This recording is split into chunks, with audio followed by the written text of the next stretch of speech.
Perkenalkan, nama saya Inji Siombing dengan NPMD 313045035. Di sini saya akan menjelaskan tentang mata kuliah menulis akademis yang berjudul Perbandingan Modal Pengajaran Musik Tradisi dan Kontemporer di Indonesia. Di sini saya akan menjelaskan dari paragraf 1 sampai paragraf 10.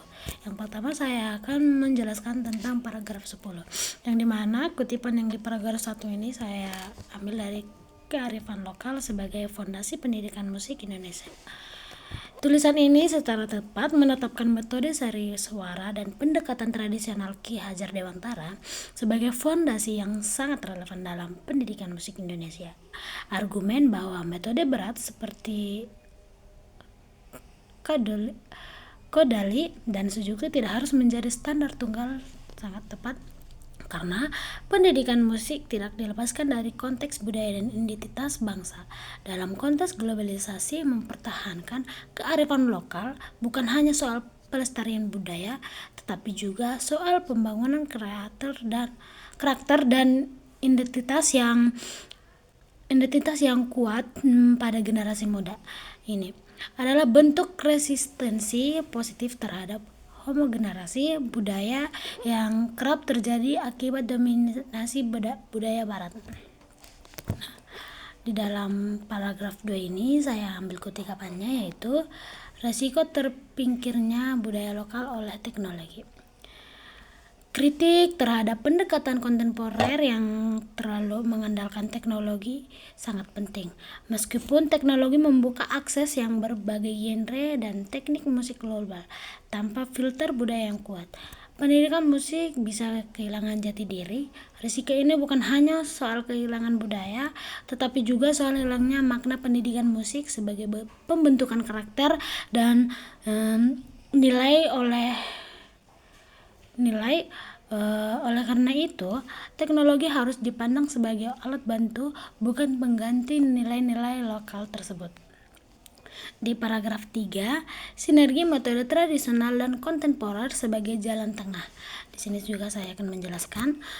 Tulisan ini mengasahkan bahwa keseimbangan antara metode tradisional dan kontemporer adalah kunci peningkatan mutu pembelajaran studi kasus penggunaan alat musik tradisional. Nah, di SD Negeri 2 Banjar, Tegal adalah bukti empiris bahwa pembelajaran berbasis budaya lokal tidak hanya relevan tetapi juga efektif secara pedagogis. Ini membuktikan bahwa integrasi budaya lokal dalam kurikulum musik dapat meningkatkan motivasi dan hasil belajar sekaligus memperkuat identitas budaya pada siswa tersebut.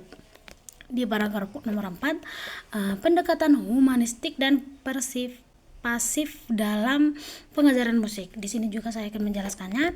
Metode tutor sebaya yang dibahas menunjukkan bahwa pendidikan musik itu bukan sekadar transfer pengetahuan, tetapi juga proses sosial yang membangun interaksi, kerjasama antara siswa, dan kepercayaan diri antara siswa. Dan pendekatan ini sangat selaras dengan nilai-nilai komunitas dalam musik tradisional Indonesia yang menekankan kebersamaan dan gotong royong dan pemikiran yang kreatif juga. Dengan demikian, pendidikan musik dapat menjadi medium penguatan sosial dan emosional siswa, bukan hanya teknis tetapi juga sangat dibutuhkan. Di dalam paragraf nomor 5 ini juga demonstrasi sebagai metode efektif yang menghubungkan pembelajaran. Di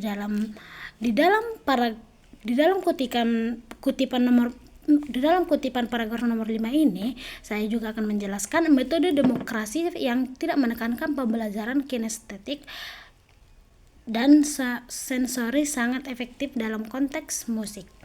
Ini menunjukkan bahwa metode tradisional bisa diadaptasi secara modern tanpa kehilangan esensi lokalnya. Interaksi aktif antara guru dan siswa melalui demokrasi memperkuat pemahaman pemikiran mahasiswa dan keterampilan mahasiswa juga, agar pemikiran pemikiran siswa juga lebih praktis atau sekaligus menjaga semangat belajar yang hidup pada diri siswa. Di dalam paragraf nomor 6 ini, teknologi digital sebagai ruang kreativitas yang harus dikontrol. Saya ambil kutipannya di situ dan saya akan menjelaskannya. Penggunaan teknologi digital dalam musik memberikan peluang inovasi dan kreativitas yang besar, terutama untuk generasi muda yang melek digital.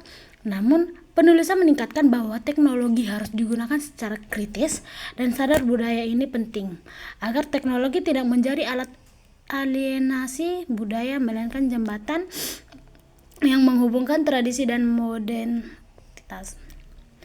Di paragraf nomor 7 juga saya mengambil kutipannya, peran guru sebagai penghubung tradisi dan modernitas. Perbandingan metode tradisional dan kontemporer meningkatkan bahwa guru memiliki peran sentral dalam membangun kurikulum yang kontekstual dan berakar pada budaya lokal. Guru harus mampu mengintegrasikan teknik berat dan teknik lokal agar pembelajaran musik menjadi kaya dan seimbang pada pengetahuan siswa, dan menuntut guru tidak hanya sebagai pengajar, tetapi juga sebagai kurator budaya atau inovator pendidikan bagi siswa-siswa yang diajar juga. Di paragraf nomor 8 ini, fleksibel metode untuk menjawab kebutuhan siswa.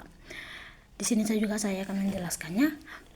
Penulis menggarisbawahi pentingnya memahami kebutuhan dan minat siswa secara spesifik. Kurikulum musik yang kaku dan tidak responsif terhadap minat siswa akan kehilangan relevansi. Oleh karena itu, pendidikan musik juga harus mampu menjabati kebutuhan individu dan nilai budaya, sekaligus membuka ruang perspektif dalam konteks global, agar siswa harus terlibat dalam termotivasi terhadap pembelajaran musik yang telah dibawakan juga. Di dalam paragraf 9 ini saya mengambil kutipan, pengembangan kurikulum dan pelatihan guru sebagai kunci keberhasilan. Kualitas pendidikan musik bergantung pada kualitas guru dan kurikulum yang diterapkan. Penulisan dengan tepat menyoroti perlunya pelatihan guru yang berkelanjutan dan dukung instruksi agar pengembangan metode tradisional yang dibawakan dan kontemporer juga yang dibawakan dapat berjalan efektif sesuai apa yang kita mau. Dan ini adalah tantangan sistematik yang harus menjadi perhatian pemerintah dan lembaga pendidikan.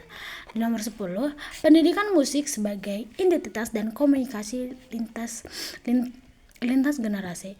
Kesimpulannya, yang kita tuliskan yang mengajak integrasi teknologi dan budaya lokal serta kolaborasi antara sekolah-sekolah dan komunitas seni yang sangat visioner. Musik tidak hanya sebagai seni, tetapi juga sebagai medium komunikasi sosial dan pembentukan identitas kebangsaan, bisa jadi dibilang terapi pada otak karena kita sudah mendengarkan musik, dan ruang bagi pendidikan musik yang inklusif, konseptual, dan bermakna secara sosial dan budaya. Nah itu dia penjelasan dari paragraf 1 dan 10. Nah, kesimpulan dari paragraf yang saya bawakan yang berjudul perbandingan modal pengajaran musik tradisi dan kontemporer di Indonesia ini adalah meningkatkan isu penting dalam pendidikan musik Indonesia, bagaimana mengintegrasikan metode tradisional dan kontemporer secara seimbang untuk menjaga relevansi budaya sekaligus memanfaatkan kemajuan teknologi.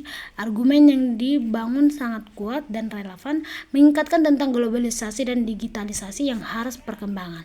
Penekanan pada peran guru yang telah menjelaskan kurikulum ini yang sangat fleksibel dan kolaborasi komunitas menjadi kunci keberhasilan implementasi metode pembelajaran musik yang